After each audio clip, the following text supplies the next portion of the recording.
নমস্কাৰ স্বাগতম জনাইছোঁ অসম এক্সাম চেনেলটিৰ অন্য এটা নতুন ভিডিঅ'লৈ য'ত আজি আমি গ্ৰেড 3 হৈ যোৱা ফাৰ্ষ্ট শিফটৰ অৰ্থাৎ 10টাৰ পৰা 12টালৈ যি এক্সাম হৈ গৈছে তাৰে কেইটামান মেমৰি বেছ কুৱেশ্যনৰ বিষয়ে এই ভিডিঅ'টোত আলোচনা কৰিম।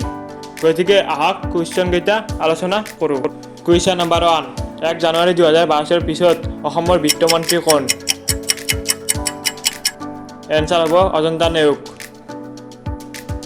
কুৱেশ্যন নম্বৰ 2 অসমৰ সীমান্তত ভাৰতৰ কেইখন ৰাজ্য লগ লাগি আছে? এনসাৰ হব 7খন।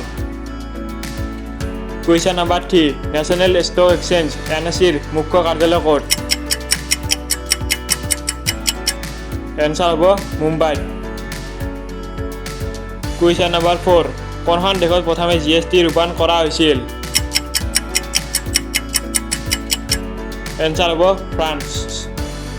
কুৱেশ্যন নম্বৰ 5 1 জানুৱাৰী 2022 পিছত অসমত মুঠ জিলাৰ সংখ্যা কিমান? এনসাৰ হব 35খন। কুৱেশ্যন নম্বৰ 6 পমকা দৰগাহ শ্বৰীফ আৰু মাধৱ মন্দিৰ ক'ত অৱস্থিত? এনসাৰ হব হাজোত।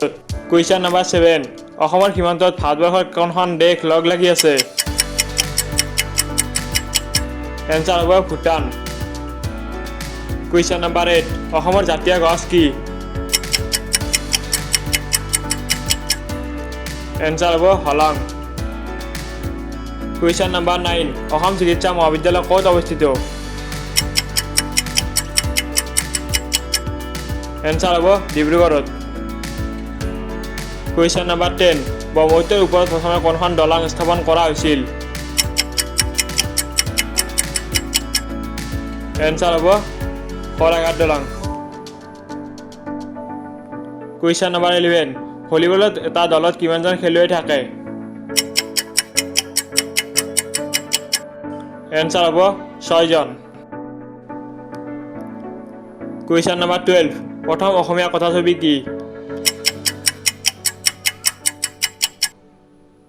এনসাৰ হব জয়মতী।